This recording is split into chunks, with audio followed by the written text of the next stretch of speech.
My people, I throw salute. Today updates now for the other side. Hamas and Israel wahala. Qatar don't betray Israel. Why? Because of this matter with the ground. Now they don't put financial restriction on America, European Union and Israel. Say because America and European Union say they know they do anything to help this matter, then they support Israel. Why they know if you pressurize Israel to cease fire? My people no be smart in there. They can't still say then they cut off their crude oil supply to Israel. My people no be smart in. Why they no fit pressurize Hamas, make Hamas safe, ceasefire. They make people know say yes, Israel, then get Akpuruka head. My people, anyway, I just want to bring you an update for the other side. We're gonna make share this video. Leave your comment waiting. I go see now for the next update. Hey, pray.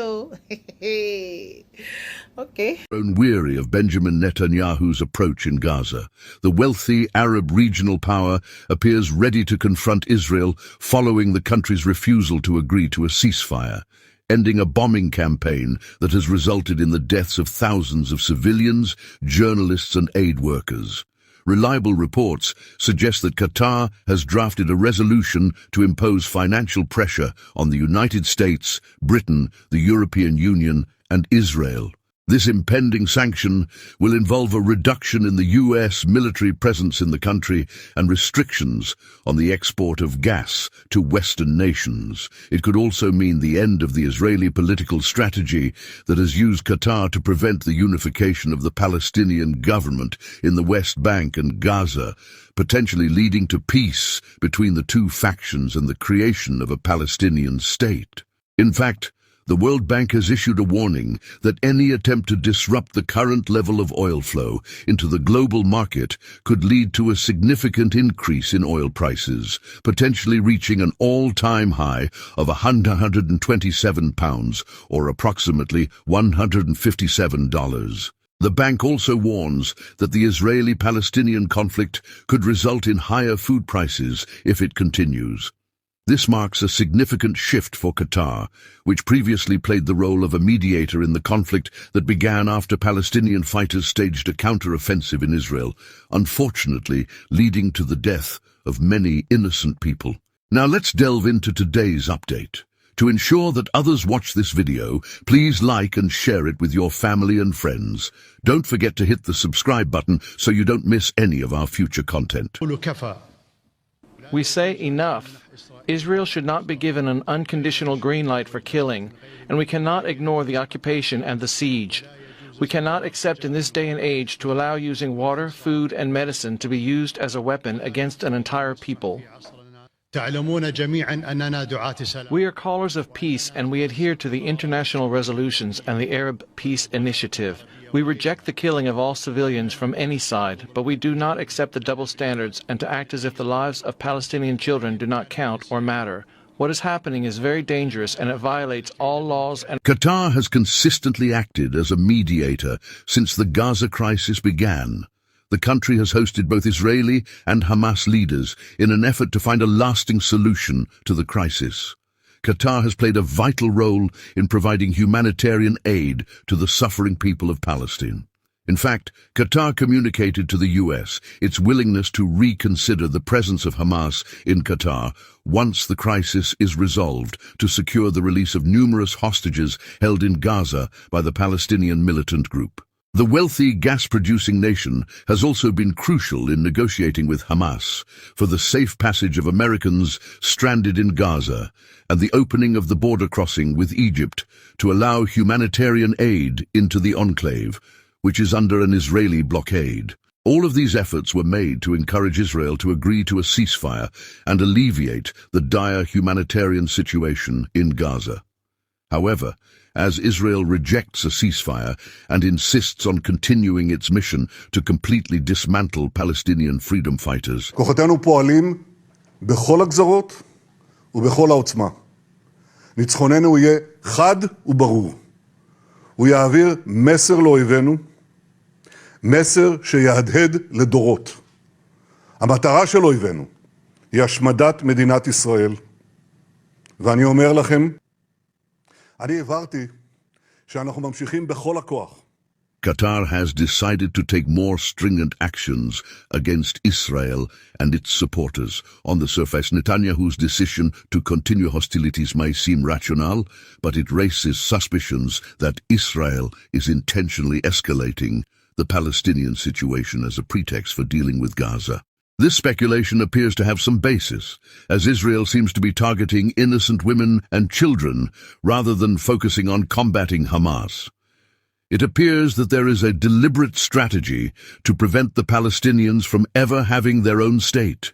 The gas-rich nation has a range of options to exert pressure on the West and Israel. Firstly, Qatar, which has sent over $1 billion to Gaza over the past decade and provided construction materials after infrastructure was destroyed in previous Israeli wars, could decide to facilitate the reconciliation of the opposing Palestinian governments in Gaza and the West Bank. This action could effectively dismantle Israel's strategy of keeping the Palestinians divided to prevent a two-state solution on the peninsula. Qatar may choose to enhance its military and trade cooperation with Iran. The country maintains strong ties with Iran, with which it shares an underwater gas field in the Persian Gulf. When several Arab states severed relations with Qatar for several years over its regional policies, Iran came to Qatar's aid. Consequently, Qatar could align itself more closely with Iran, a rival to the United States and Israel. This could lead to a challenging situation in the region, potentially necessitating the expulsion of thousands of American troops stationed in the country. Such a scenario would likely be a geopolitical disaster for the United States and the Western world. Qatar could also leverage its economic strength to exert pressure on both Israel and the West.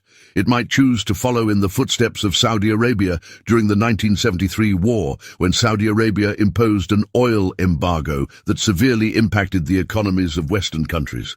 As a wealthy gas-producing nation, Qatar could decide to limit its oil supply to the world. The result would be a surge in oil prices and a significant increase in inflation worldwide.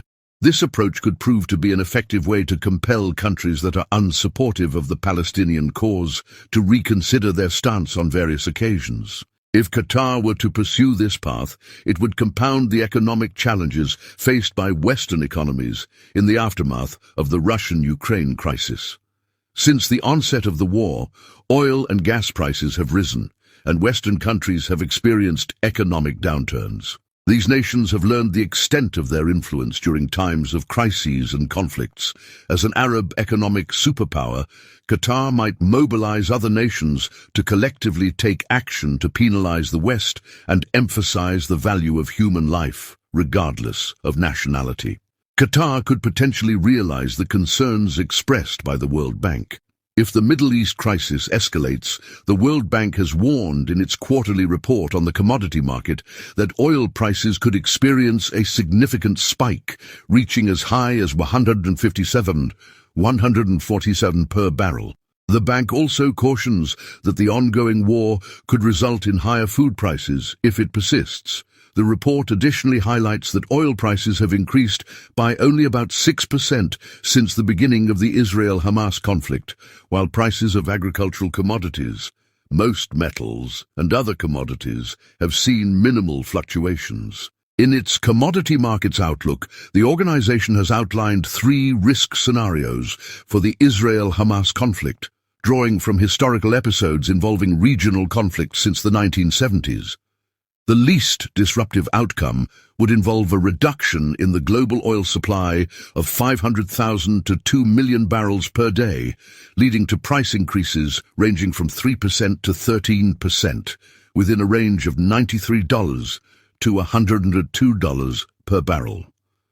This could potentially trigger another round of economic instability worldwide. The intensification of the conflict could also prompt other Arab nations on the sidelines to demand accountability from Israel and its U.S. supporters. In a recent incident, an Israeli airstrike on an ambulance convoy near the Al-Shifa hospital in the besieged Gaza Strip claimed the lives of 15 Palestinians and left 60 others injured, as reported by the Ministry of Health in the Hamas-governed enclave. The convoy of ambulances was transporting critically wounded patients from the Al-Shifa hospital to the Rafah border crossing with Egypt when it was targeted in an Israeli attack, according to Ashraf al-Qudra.